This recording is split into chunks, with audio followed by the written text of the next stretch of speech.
C'est la Smala sur Aloha News. Un cri dans le silence est sorti. Va choper ça, gros. Pas à pas, je suis ma voix et puis je rentre à l'appart. J'oublie qu'il y a des souvenirs que la vie ne remplacera pas. Le bilan se fiche, j'écris quand ça va mal. Strident, le silence fait un immense vacarme. Bonjour la Smala. Salut. Bonjour à toi.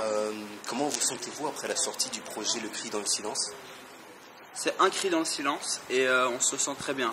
Là, il est sorti début avril et on n'a que des retours positifs. On a enchaîné avec pas mal de concerts depuis. Et donc on est en train de faire découvrir les morceaux au public et tout se passe très bien jusqu'ici. C'est vraiment que du positif.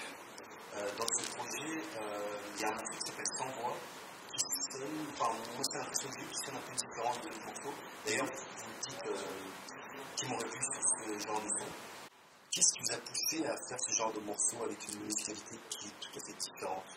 Bah, c'est l'envie de changement, de toujours vouloir explorer de nouvelles terres. Ça a plus un aspect trap, mais une trap samplée, tu vois, donc dans la mouvance un peu... ouais, voilà, plus Schoolboy Q, ASAP, des trucs comme ça. Pas la trap back toute BTTF, tu vois, malgré que moi j'aime bien, hein, il tape super bien. Mais là, c'était plus un délire, je trouve, qui s'appropriait plus à la Smala, où on a toujours un peu aimé expérimenter de nouvelles sonorités, tu vois, même à l'ancienne, on chantonnait déjà un peu, on faisait des petits trucs avec des ragaman, des trucs. Donc on a toujours aimé un peu tâtonner, et là vu que maintenant c'est la trap, et que indéniablement ça fait partie du rap et qu'on aime le rap, tu vois, ben, on a voulu s'essayer à ça, quoi, tu vois. Et justement, est-ce que ce morceau va rester, va garder ce statut d'ovni entre guillemets, ou bien c'est un morceau qui crash test, si je peux dire comme ça, qui laisse présager une nouvelle couleur musicale à venir peut-être? Non, sans doute pas. Maintenant, on l'a fait sur ce EP. Si tu l'as écouté, tu peux voir qu'il y a pas mal de styles musicaux différents. Donc, on n'est pas resté dans un rap cliché à l'ancienne, boom bap, voilà. Donc, on a essayé d'explorer un peu. Il y a un morceau qui est un peu chantonné. Il y a un morceau aucun sens qui est un peu décalé. On ne sait pas vraiment ce que c'est. Et donc, voilà, on a voulu faire un morceau trap pour montrer qu'on est aussi capable de faire ce genre de choses-là. Après, on ne fera jamais que de la trappe, ça c'est sûr. Maintenant, on l'a fait. On en fera sûrement, ouais, peut-être, mais c'est pas prévu. On n'a pas accepté. La Smala aussi, c'est plein de projets en téléchargement libre. Le précédent projet Murmure dans le vent, lui, était payant. Comme celui-ci, est-ce que vous vivez de votre musique aujourd'hui? On va dire qu'on n'en vit pas encore actuellement. On va dire que ça met du beurre dans les épinards, tu vois. Voilà. Donc ça aide à payer les fins de mois et ça aide à survivre, quoi, tu vois. Donc ça, c'est déjà... Et on a passé une étape de dingue il y a 1 an et demi, 2 ans, c'est que le rap payait le rap en fait. À la base, depuis 10 ans qu'on rappe, on paye les studios, tu sais, quand tu veux faire un clip, tu payes, etc., etc. Il y a 1 an et demi, on en est arrivé à un mode où on n'avait plus besoin de payer le fait qu'on ait des concerts, rentabiliser en fait les heures de studio qu'on allait faire, les clips, etc. Et là maintenant, petit à petit, en plus de payer le rap, on a quand même une petite rouette qu'on sait se mettre chacun. L'argent de poche. Ouais, voilà. L'argent de poche. Mais on peut pas en vivre. C'est impossible. Vous avez signé chez Sony en écrit aussi. Ouais. Voilà. J'ai une question, est-ce qu'il y a une cause à effet entre la signature et les projets payants? Je m'explique. Est-ce que vous êtes dit on va sortir des projets payants, donc on va aller chez une industrie, ou inversement, on a signé chez Sony, donc on va sortir des projets payants? Non, parce que en fait on a sorti un Murmure dans le vent l'année passée, qui était aussi un projet payant. Donc ça on était sur notre propre label et on avait une distribution interne ici en Belgique. Donc c'était déjà pas via Sony. Maintenant on a sorti, comme tu l'as dit, pas mal de projets gratuits. Il y a un moment où on s'est un peu imposé de passer le cap parce qu'on voulait voir ce qu'on valait dans le circuit et devenir des artistes, pas des rappeurs d'internet. Et donc on a passé le cap. Et puis après voilà, on a reçu une proposition de Sony et je pense qu'on n'a pas vendu notre âme ou notre cul, ou je sais pas comment disent les gens, en signant là-bas, parce que ça nous permet d'être partout et de montrer nos gueules partout et de répandre notre musique partout. Et ça c'est Et en ça, ne c'est changeant pas bénéfique. nos habitudes. De toute façon, tu vois. on a Ouais, apporté voilà. le produit fini à Sony. On a apporté, voilà, donc t'acceptes pas. Et ils ont accepté, ils ont validé le projet. Et voilà, on a signé le contrat avec eux. Et surtout Sony, par rapport à ce qu'on était avant, s'ils peuvent nous amener, voilà, que tu viens faire une interview avec nous, qu'on vient faire la radio maintenant, une bonne exposition dans les magasins et tout ça. Tout est une question de choix. Hein. N'importe quel artiste, s'il veut faire de la pop et entre guillemets retourner sa veste, même s'il faire de la pop, j'ai pas l'impression que c'est retourner sa veste. Peut-être si tu étais un rappeur avant, c'est un choix personnel, tu vois. Et c'est aussi un choix en sachant que si tu fais des sons où tu dis des insultes toutes les 3 secondes, ben, c'est invendable. Donc pour une maison de disques, elle va rien savoir en faire. Donc c'est toute une question de réfléchir à ce que tu fais, où tu veux aller et comment tu veux le faire. Mais voilà, à part un son qui est un peu ovni, comme on va dire, dans le sens où il est un peu plus commercial, tout le reste, on a fait notre liberté comme on voulait. Il y a juste celui-là où on s'est imposé de pas dire d'insultes. Et c'est pas eux qui nous l'ont imposé. Non, c'est on a nous-mêmes. apporté tout le produit fini et le son était déjà fait comme ça et on s'était dit qu'on allait faire un son un peu plus, un peu plus accessible pour essayer qu'on place un son en radio.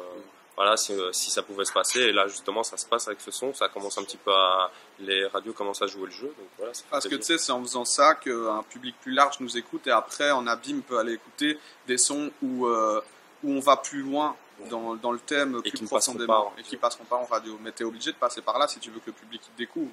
Tu vois, tu fais pas des morceaux ghetto de dingue. Sinon, ça passera pas et personne t'écoute à part le public que tu as déjà fédéré, ce qui est déjà Génial, immense, hein. tu vois, ouais. Dans un morceau, vous dites aussi faire du rap en Belgique, c'est pire que crier face au vent. Qu'est-ce qui vous a amené à faire ce constat Non, vous sortez que des punchlines de lui. C'est que des rimes à moi que vous lâchez là. Ouais, lui, très fort. Faire du rap en Belgique, c'est pire que crier face au vent. Ça veut dire qu'en fait, c'est même pas, je pense, le rap, c'est faire de la musique. Rares sont les artistes belges qui vont être écoutés d'un grand public. Donc c'est un peu ça que ça veut dire.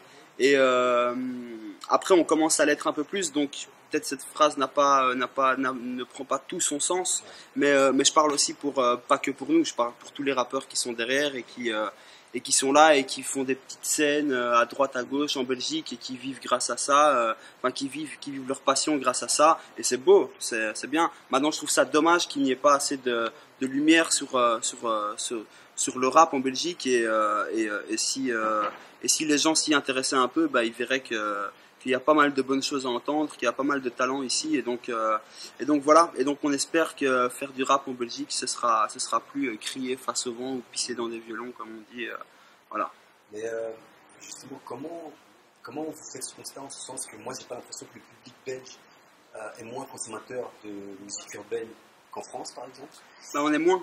Ouais, c'est juste ça. C'est juste ça qu'on est moins. Et en on plus, écoute. il y a un côté flamand. néerlandophone, tu vois, Ouais, voilà. qui est fan de rap, mais plus porté sur le rap américain de base, tu vois. Pas trop sur le rap francophone. Est-ce que les institutions belges, entre guillemets, mettent en place Non. assez...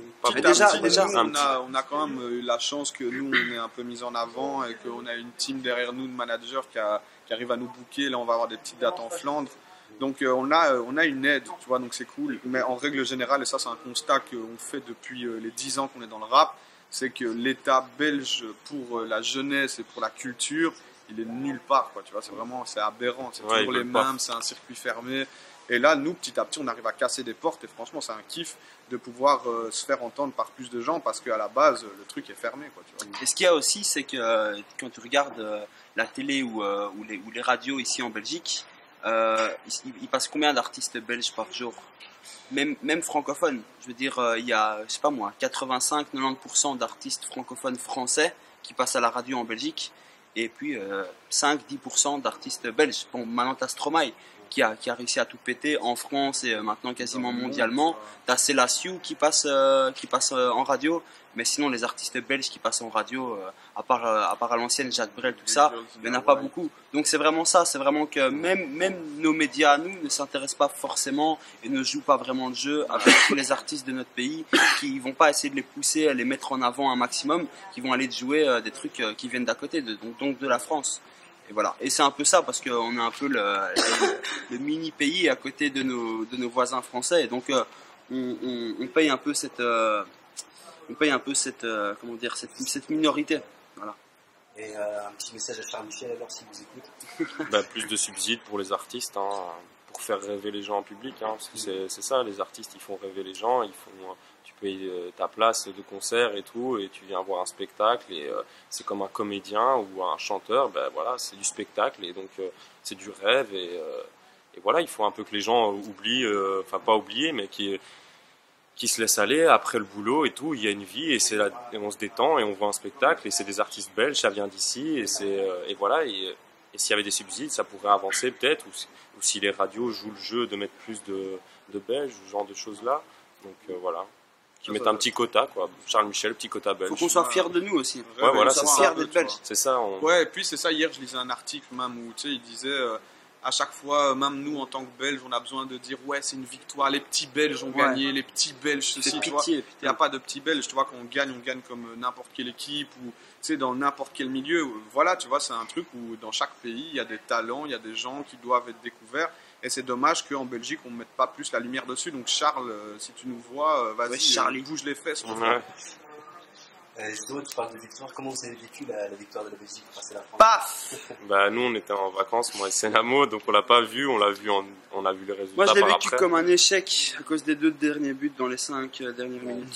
C'était horrible. 1-4 aurait été magnifique au Stade de France. On arrive, les gars. Mais sinon, c'est une victoire, voilà. C'est une victoire. C'est pas genre un truc de dingue, on a battu les Français, waouh, c'est folie. Non, c'est une victoire, c'est normal, on est bon. On a une Elle est équipe de une fou. bonne équipe, je vois pas pourquoi on gagnerait, pourquoi ce serait fou qu'on gagne contre la France, tu vois. Voilà. Mais ça fait plaisir. Ouais, ça fait plaisir de dingue, parce que c'est quand même la France, et au final, c'est un gros pays, et nous, petits pays qui est à côté, comme on dit, on est quand même un petit, mais voilà, on a une team de dingue, donc respectez-nous, tu vois. Voilà, on vient, on fait le taf, on vous met 4 goals, voilà, tu vois. Ouais, voilà, au calme. Ok, elle aime. Exactement. Justement, tu parlais de Stromae. Ouais. Est-ce que vous pensez qu'il y a eu un avant et un après Stromae, en ce sens qu'est-ce que les consommateurs de musique s'intéressent plus à des artistes made in Belgium aujourd'hui? Je pense pas que ce soit uniquement Stromae. Maintenant, il a mis une grosse pierre à l'édifice. Mais je pense que depuis quelques années, il y a quand même pas mal de regards qui se retournent vers notre pays. Tu sais, avec les Benoît Poelvoorde, voilà. Bon, Jacques Brel a été sans doute le premier, mais Benoît Poelvoorde, François Damien, c'est plus une tare d'être belge à l'heure qu'il est, quoi. Et puis Eden Hazard aussi, enfin voilà. Il y a plein de petits talents, même Justine Hénin, Kim Clijsters. Exactement. Ouais, donc on commence à avoir des fers de lance comme ça, des ambassadeurs qui montrent que chez nous on n'est plus le gros connard qui vient à touche pas à mon poste ou à je sais pas quelle émission à raconter n'importe quoi avec le gros accent que même moi j'en ai jamais vu comme ça dans la rue ici, tu vois. Donc c'est plus eux nos ambassadeurs, c'est plus les trous du cul, c'est des gens qui ont du talent, c'est des gens qui font des choses bien, et donc voilà, donc les regards se tournent un peu vers nous, et tant mieux, parce que comme je disais tout à l'heure, il y a des choses à voir ici. J'aurais tendance aussi à dire justement que le côté belge aujourd'hui, le côté positif belge, séduit en France aussi. Est-ce que vous tentez à valoriser cette touche belge avec la Smala, ou bien est-ce que vous ouvrez à se dire on fait du rap en français, point barre? Non. Après, on fait du rap en français, ça c'est une évidence, vu qu'on parle en français, je vais jamais dire je parle en belge. On est bruxellois. Mais on est bruxellois, et ça c'est le fer de lance de notre groupe. On est bruxellois et on est fiers d'être même avant d'être belge. Avant d'être belge, on est bruxellois, tu vois. Tu vois, c'est comme les Parisiens, tu vois, comme les connards de Paris, tu vois. Voilà, comme les connards de Paris, ben on a un peu, il y en a certains dans le groupe qui sont un peu comme ça, quoi. Voilà, on est des bruxellois. Mais voilà, on est fiers d'être belges, et on aime garder cette touche. Que justement, voilà, ouais, c'est un groupe belge et tout, hop, et justement, on aimerait bien qu'on arrive en France, qu'on pète le score, et qu'ils disent, ah ben putain, c'est le groupe belge, là, la Smala, pète le score en ce moment et tout. Oui, c'est séduisant, il faut montrer d'où on vient un peu, faut, tu sais, avec des petites expressions, des petits mots, que les gens voient qu'on n'est pas, tu sais, on vient de Belgique, mais on rappe comme des Parisiens, ça sonnerait un peu bizarre, donc oui, il faut qu'on garde un peu nos traditions, nos codes et nos expressions de base. Leader, je m'en fous, je m'arrache. Petite prod en boucle, ça rappe. Je m'isole sans sous, ça me garde. Je rigole quand tout va mal. Je vais batailler dans ce game. Je vois tes bananiers quand je rêve. C'est pas fou, moi je perds la boule loin du cavalier sans tête. Que disait Alexandre qui demande que devient Giorgio, celui qui a posé sur Deux gars frustrés. Giorgio, il a arrêté le rap là pour le moment. Il travaillait. La vie fait que bon, c'était plus possible pour lui et il avait plus trop l'envie. Mais là, il va bientôt revenir sur des morceaux avec Rizla, un projet qui va sans doute arriver dans l'année qui suit, là, 2015-2016. Ils vont faire un projet à deux, donc tu vas entendre parler de Giorgio, Alexandre. D'accord. Et Jack, justement, qui demande au niveau des projets, est-ce que les projets solo sont déjà en route? Là, pour le moment, il n'y a aucun projet solo qui est en route, mais il y a des projets assez fumants, on va dire, qui arrivent. Tu sais, en soi, on s'arrête vraiment jamais. On a toujours envie de taffer sur d'autres projets. Donc là, ouais, il y a le projet Rizla Giorgio qui va arriver. Il y a un autre projet aussi qui va arriver avec CIT, et moi et Manidez. On va faire un truc à 3. Et après, obligé, il y a des gens qui vont vouloir faire des solos et des trucs comme ça. Et puis il y aura le projet ça se prépare un peu, je pense. Hein. Ça se prépare un peu. Chacun a des petites idées, chacun a envie de le faire. Donc ça va se faire. Maintenant, c'est pas à l'ordre du jour. Pour l'instant, rien n'est annoncé, rien n'est officiel. Voilà, force dans le groupe. Il poursuit, il demande si c'est possible qu'il y ait des projets gratuits. Ouais. C'est possible, rien n'est impossible. C'est possible. C'est super possible. Après, qu'est-ce que ça change? C'est pourquoi tu es pauvre, mon ami? Tu n'es pas prêt à venir chercher notre album? Surtout sur Internet, on va pas se la masquer, il est partout sur des trucs en streaming. Ouais, tu vois, si t'as vraiment envie de l'avoir, télécharge mon frère. Ouais, voilà, c'est ça. Si ça, t'as pas envie de mettre l'argent, télécharge, tu fais un concert, tu m'achètes mon t-shirt. C'est juste nous que ça me met mal, tu vois. Après, voilà, tu vois. Après, nous, on paye le studio. Ouais, mais bon, voilà, tu vois, mais. C'est la vie. Nous, on préférera qu'il y ait 1000 personnes qui l'écoutent gratuitement, qui l'aient téléchargé, qu'il y ait un connard qui l'ait acheté 10 €, tu vois. C'est sûr. T'as envie que le message y passe. Après, c'est agréable que ta musique, comme tu dis, qu'un jour ça devienne notre taf, vu qu'on y met les 3/4 de notre temps, tu vois. Nous, on y met de l'énergie, du temps, donc c'est comme ça, en fait, un peu que le public nous remercie du temps passé là-dessus, parce que certaines personnes se rendent pas compte de l'implication que ça peut prendre. Et il y en a qui le quoi. comprennent très bien, Ouais. et justement, qui disent, ouais, moi j'achète, justement, je vous soutiens, j'achète le t-shirt aussi, je suis venu au concert, ça fait plaisir d'avoir des gars comme vous, nanana. Et donc voilà, il y en a qui comprennent directement le message, et qui, justement, ils se disent, bah ouais, c'est des bons gars, il faut qu'ils vivent de ça, et je vais acheter un CD, ça coûte quoi? 10 balles, j'achète un t-shirt 15 balles, voilà. Après, faut aussi que les gens se rendent compte qu'on n'enregistre pas sur une radio cassette, que ça coûte de l'argent de faire des prises de voix, de les mixer, de mixer des instrus, de masteriser, De faire des surtout pochettes. si c'est un gros projet, de faire des pochettes, Des clips. de faire tout ce qu'il y a autour, ça coûte énormément d'argent et on va pas rentrer dans les détails, mais ça coûte pas 150 balles, ça coûte beaucoup plus cher que ça. Des Donc milliers si tu as d'euros. envie de faire un truc de qualité et de le faire gratuitement, bah, c'est que tu es très généreux et que Et que t'as de l'argent et que déjà c'est derrière, en fait. exactement. Qui sait, on sera riche dans 10 ans, mais moi je m'en fous de faire des projets gratuits, je les donne, ça Bien c'est sûr. sûr, tu vois. Mais si t'as pas d'argent et que t'as sué, et que t'as mis de l'argent, que t'as investi, il y a un moment où t'as envie d'avoir la monnaie de ta pièce. Et comme on dit, au Ouais. final, si le gars il veut le télécharger, de toute façon, C'est ça, oui, c'est il le une télécharge. passion, la musique, mais c'est aussi un travail, quoi, tu vois. Ouais. Donc là, maintenant, comme on est là, on vend notre CD, on devient aussi, nous, plus professionnels et on se cadre sur plein de choses, sur les concerts, sur ce genre d'interviews et tout. Et donc, on essaie de fournir un taf professionnel et les gens peuvent que nous le rendre. Et après, si t'as envie de le télécharger, bah écoute-nous, au moins, voilà, tu vois. Que direz-vous à Youssoupha qui se demande, avec taquinerie dans ce morceau Memento, pourquoi les geeks et les rappeurs blancs sont obsédés par les rimes multisyllabiques? Ouais, je l'ai entendu, celle-là. Je sais pas, moi perso, ça c'est ma réponse personnelle, je sais que quand j'en faisais mais sans le calculer, tu sais, et quand à un moment quand j'ai compris dans ma tête le jeu de la multisyllabique, ben, c'est un peu comme si t'es passionné de Sudoku, tu vois. Ça m'a pris comme ça et j'en ai fait à outrance jusqu'à ce que ça devienne n'importe quoi. Et après, c'est le truc, c'est de se recentrer et d'en faire quelque chose de mélanger de la multisyllabique tout en faisant un jeu de mots, en faisant un truc que ça passe le mieux possible. Mais je pense que c'est un truc générationnel, tu sais, c'est une évolution de la musique. Et c'est agréable d'avoir un mot et de jouer avec les mots. Tu sais, même entre nous, on le fait tout le temps. Le gars, il dit un mot, tu fais une rime exactement avec ce qu'il vient de te dire. Et c'est un jeu. Et C'est un certain côté du rap en fait. Ouais, T'as tout, t'as envie de mettre du sens parfois. Là, t'as pas besoin de multisyllabique. Puis après, t'as envie de mettre de l'intonation, du flow. Puis parfois, t'as envie de mettre un côté technique et de faire un A-I-A-O, A-I-A-O, A-I-A-O, A-I-A-O, parce que ça sonne bien à l'oreille. Et donc voilà. Et sur l'instru, ça coule. Exactement. Donc c'est une des parties de la discipline qu'est le rap. Et c'est hyper intéressant. Après, si le gars qui arrive à faire de la multisyllabique avec un bon flow, du sens et qui fait passer un bon message, voilà, le gars a tout compris. Maintenant, c'est vrai que s'arrêter juste à la multisyllabique, je rejoins un peu Youssoupha, c'est un peu dommage, mais maintenant s'arrêter à que ce que fait Youssoupha, c'est un peu dommage aussi. Après, maintenant, c'est le minimum. Hein, la Et de mettre multisyllabique, que les tu rappeurs vois. blancs dans ce créneau-là, ça veut dire quoi? Que les rappeurs noirs ne savent pas faire de Ça, c'est multisyllabique? dur pour eux. Paf alors, hein. Voilà, Tu Youssoupha, vois. hein, si Non, tu parce que, m'entends, c'est avoue, quoi? gros, maintenant, si tu fais pas un minimum 3 syllabes en 2015, ouais, le 2 syllabes, c'est un s'il peu te plaît, pauvre, quoi. Tu vois, c'est dur pour toi alors. Tu vois, même c'est dur d'écriture. Ou alors tu fais des textes de malade. Sauf si tu le vois. sens, ouais, voilà, Ouais, si le qui a un vrai sens est Mais de la incroyable. monosyllabe, Ouais, ça c'est fini. tu hein. vois, C'est penser que tu fais de la mono, c'est possible, c'est fou, tu vois. Je trouve que c'est de la chanson française, le gars il a écrit, tu vois, enfin, je comprends pas, tu vois, et ça fait partie, c'est générationnel. Même Youssoupha, il en fait plein de la multisyllabique, tu vois. Oui, c'est sûr. Donc, tu vois, c'est marrant de critiquer, mais tu vois. Et Ouais, après, parce qu'il y a des- mais ouais, mais c'est positif, Ouais, c'est ouais. bien, tu vois. Mais... Mais nous aussi, on est très taquins. Hein, Ouais, Youssoupha, Ouais, faut attention pas- à toi, faut pas Youssoupha. prendre tout, D'accord. Et un dernier mot pour parler de news.